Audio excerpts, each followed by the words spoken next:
N'Djamena, un employé du Radisson Blu, retrouvé mort après une violente agression, une affaire qui soulève l'émoi et des interrogations sur l'insécurité dans la capitale. La famille du défunt appelle à la lumière sur les circonstances du drame. Inondation à N'Djamena quand les rues se transforment en lacs et les pirogues en taxis, une situation exceptionnelle qui bouleverse le quotidien des habitants du 7e arrondissement. Entre des bruits et des arrois, les riverains s'adaptent tant bien que mal à cette crue urbaine.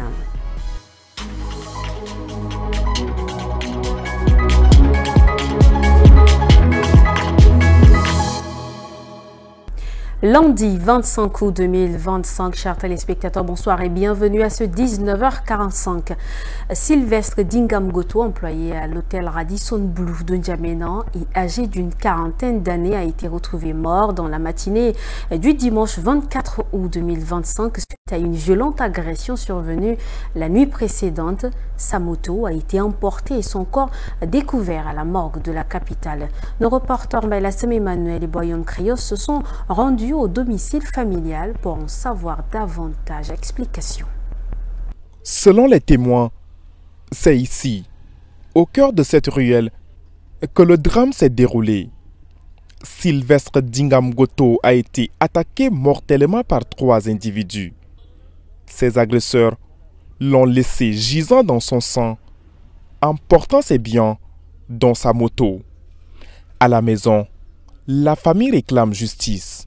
La nièce m'a dit qu'il l'a appelé, c'était à une heure un peu tardive.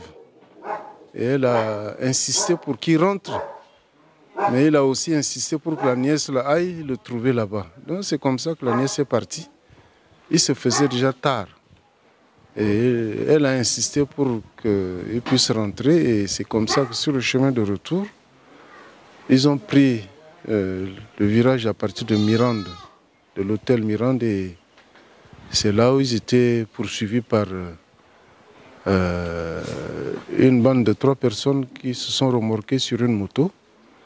Et au niveau de la Mirande, là, ils les ont fauchés et la fille était tombée. Les faits se sont déroulés dans la nuit du samedi 23 au dimanche 24 août. Une plainte a été déposée contre X afin d'identifier et retrouver les auteurs de ce crime.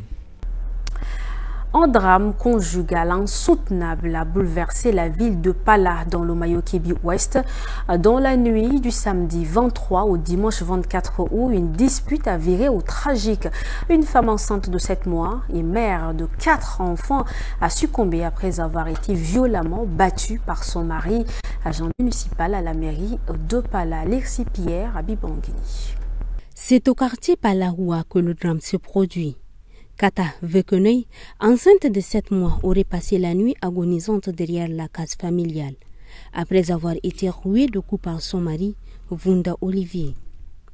Au petit matin, seulement sa famille alertée a tenté de la sauver, en la conduisant à l'hôpital provincial. Mais il était déjà trop tard. La jeune femme n'a pas survécu. Je voudrais vraiment lancer un appel aux parents et à tous ceux qui m'écoutent, même aux autorités aussi, de prendre au sérieux les questions des VBG. Parce que souvent, les filles suissent et les parents ferment les yeux dessus pour dire qu'il faut faire plaisir au mari. Et le monsieur qui est là, il va sortir 5 ans, 10 ans après, il va sortir. Il va se marier à une autre fille et il va commettre encore d'autres crimes. Et ainsi de suite. Et donc, il faudrait que mes soeurs et aussi les parents comprennent ce qu'elles subissent dans leur foyer. Quand ça ne marche pas, il faut jeter l'éponge. Il ne faut pas rester là pour faire plaisir aux parents. On n'est pas là pour faire plaisir. La vie humaine est mieux que ça. La société civile appelle les autorités à agir fermement pour que de tels crimes ne soient plus considérés comme des simples disputes familiales, mais comme des atteintes graves aux droits humains. Et puisqu'il est question de VBG ce matin, s'est tenue à N'Djamena la cérémonie d'ouverture d'un atelier de formation sur la prévention et la lutte contre les violences basées sur le genre, organisé par le ministère de la Femme et de la Petite Enfance en partenariat avec le centre Kofi Annan. Cet atelier vise à renforcer l'efficacité des actions contre les VBG. La cérémonie d'ouverture a été présidée par la ministre de la Femme et de la Petite Enfance. Regardez. Durant 5 jours de formation, les participantes issues de différentes couches sociales et professionnelles seront outillées pour prévenir et lutter contre toutes les formes de violence basées sur le genre. C'est également un espace de dialogue pour les femmes et filles afin de discuter des défis et des mesures à mettre en place pour éradiquer les VBG dans le pays. L'essentiel est aussi de faire en sorte que nous allons faire un appui sur notre voix en ce qui concerne le plaidoyer pour le pays, pour le renforcement des politiques aussi dans le pays, comment mettre en œuvre les politiques genre qui répond également aux cas de violence basés sur le genre. Quelles sont les ressources qui existent dans le pays? Après ça, les mécanismes de gestion des cas de violence qui existent dans le pays. Les autorités ont invité les participantes à tirer pleinement parti des connaissances acquises. La lutte contre les violences sexistes nous concerne tous. C'est une responsabilité collective qui appelle à un engagement sans faille de la part des institutions, des communautés et de chaque individu. Le ministère de la Femme et de la Petite Enfance, que j'ai l'insigne honneur de diriger, est la structure indiquée par le gouvernement et du gouvernement à assurer pleinement la promotion et la protection des droits de femmes et des filles. Malgré les efforts engagés dans la lutte contre les VBJ, les défis restent encore considérables selon les autorités. Gambi Daniel, rendu par Guina Ondoum Cynthia. Venons-en à l'actualité en bref. C'est une compilation de Atarnaï Dongarti. Le ministre de la Jeunesse et des Sports, Maïdé Amit Loni, a effectué ce matin une visite à l'Institut national de la jeunesse et des sports.